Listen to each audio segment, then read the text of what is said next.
नमस्कार उत्तराखंड।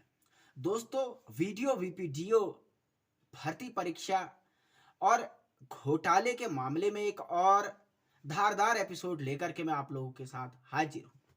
आज का मेरा ये विश्लेषण आपको बहुत गौर से सुनना चाहिए, समझना चाहिए, ताकि आप इस भ्रष्टाचार के काले खेल को बहुत बेहतरीन तरीके से समझ सकें। दोस्तों, कल 60 लाख के साथ 6 आदमी गिरफ्तार कर लिए गए। मानो किसी नाटक की स्क्रिप्ट चल रही हो, कोई सीरियल चल रहा हो।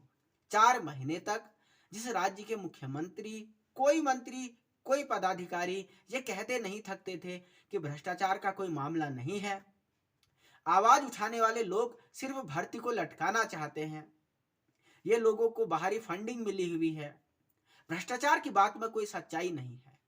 तमाम लानतें मलानतें, गाली गलौज, आरोप हम लोगों के खिलाफ की गई। लेकिन अचानक से मुख्यमंत्री ने जांच के आदेश दिए और 48 घंटों में उत्तराखंड के एसटीएफ ने वो करिश्मा कर दिखाया जिस पे यकीन करना जरा मुश्किल है। दरअसल 6 लोग और 60 लाख रुपए गिरफ्तार कर लिए गए, बरामद कर लिए गए। यह अपने आप में एक चौंकाने वाली बात है। लेकिन आज सवाल इस बात पे नहीं कि एसटीएफ ने इतनी जल्दी कार्रवाई तो की, लेकिन क्या जो बड़ी मछलियां हैं, क्योंकि जितने भी लोग पकड़े गए हैं इसमें कोई रसूखदार और कोई ऐसा व्यक्ति दिखाई नहीं देता, ना ऐसा कोई हिम्मत वाला नजर आता है जो अपने बलबूते, अपने दम पर इतने बड़े कांड को इतने व्यापक पैमाने पर अंजाम दे सके। यह सवाल आज पैदा होता है, इनका आका कौन है? आपने एक सीरियल जरूर देखा होगा, शक्तिमान। उसमें तमराज किलमिश हुआ करता था और उसके कई सारे साथी थे, डॉक्टर जैकॉल, नौरंगी, कीटाणुमैन, फला फला फला। तो ये उसके जो डॉक्टर जैकॉल वगैरह तो पकड़े गए हैं, लेकिन इनका तमराज किलमिश कौन है? अभी तक ये सवाल मेरे मन में कौंध रहा है, राज्य के युवाओं के मन में कौंध रहा है। हालांकि एसटीएफ पे विश्वास हमने बनाए रखा है, लेकिन मुझे कहीं ना कहीं अपने बौद्धिक तौर पे इस बात पे यकीन भी नहीं होता कि क्या अगर इसमें बड़े राजनेता, खासकर सत्ताधारी पार्टी के राजनेता या विपक्ष में बड़े पदों पे बैठे हुए राजनेताओं के चेले चपाटे या उनका नाम प्रत्यक्ष तौर पे आता है, या आयोग में बैठे हुए बड़े अधिकारियों का नाम इस जांच में आता है, तो क्या एसटीएफ इतनी मजबूती से उन लोगों को गिरफ्तार करने का करिश्मा करके दिखाएगी? ये सवाल आज राज्य के युवा के मन में है।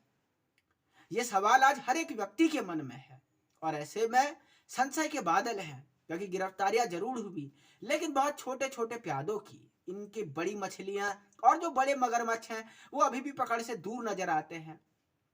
और हालांकि एसटीएफ का बहुत साफ तौर पर कहना है कि जांच जारी है और जैसे जैसे ये लोग जांच में खुलासा करेंगे उसी तर्ज पर, उसी प्रकार हम लगातार गिरफ्तारियां और कार्रवाइयां करेंगे।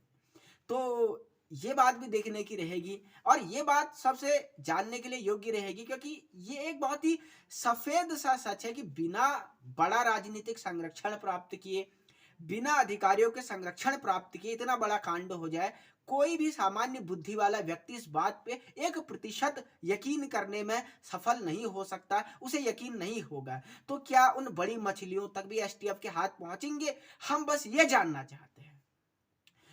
दूसरी सबसे बड़ी बात, क्योंकि अगर इस चीज को तय नहीं किया जा सका कि ये पेपर कहां कहां तक पहुंचा है, क्योंकि कल जो प्रेस कॉन्फ्रेंस हुई उसमें एक बात बहुत साफ कही गई कि एक जगह पे पेपर सॉल्व कराया गया।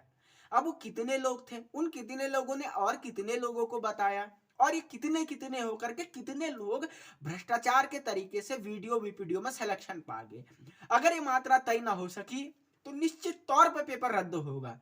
कोई इफ और बट इसमें नहीं है, अगर मगर नहीं है। और अगर पेपर रद्द होता है तो उन मेहनत का बच्चों का क्या होगा?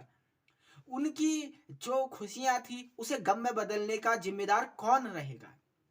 आज तक वो लोग हमें गालियां देते थे, उनकी गालियां खा खा करके हमारा गला नीला पड़ गया है। महादेव के बाद हमें भी अब नीलकंठ कहा जाने लगेगा, मुझे तो ऐसा लगता है, क्योंकि जितनी गालियां हमें इस मामले पे आवाज उठाने के लिए पड़ी शायद संसार में कभी किसी को दी गई हो। लेकिन अब तो उन लोगों को भी समझ में आ गया है कि भ्रष्टाचार हुआ था और हम लोग गलत नहीं थे, हम लोग गलत नहीं थे। तो आज अब उन लोगों का क्या इस मुद्दे पर रुख रहेगा, ये बात भी देखने की बात है। और जो उनके साथ अन्याय हुआ है उसे भी तो हमें शामिल करना पड़ेगा। उनका भी तो कोई दोष नहीं था। अब आगे मामला क्या टलने लेता है ये तो आप समय बताएगा, कानूनी प्रक्रियाएं बताएंगी, अदालतें बताएंगी। खैर सवाल फिलहाल ये कि इन लोगों के खिलाफ क्या कार्रवाइयां की जाती हैं, क्या इन ओहदेदारों के खिलाफ भी एसटीएफ सख्ती के साथ काम करेगी, ये सवाल एक एक के मन में है। इस सवाल का जवाब आने वाले दिनों में हमें मिल सकते हैं। आप लोग क्या सोचते हैं, टिप्पणियां बताइए, अपने विचार बताइए। बहुत बहुत शुक्रिया, धन्यवाद, नमस्कार। देखते रहे राजनीति इंडिया।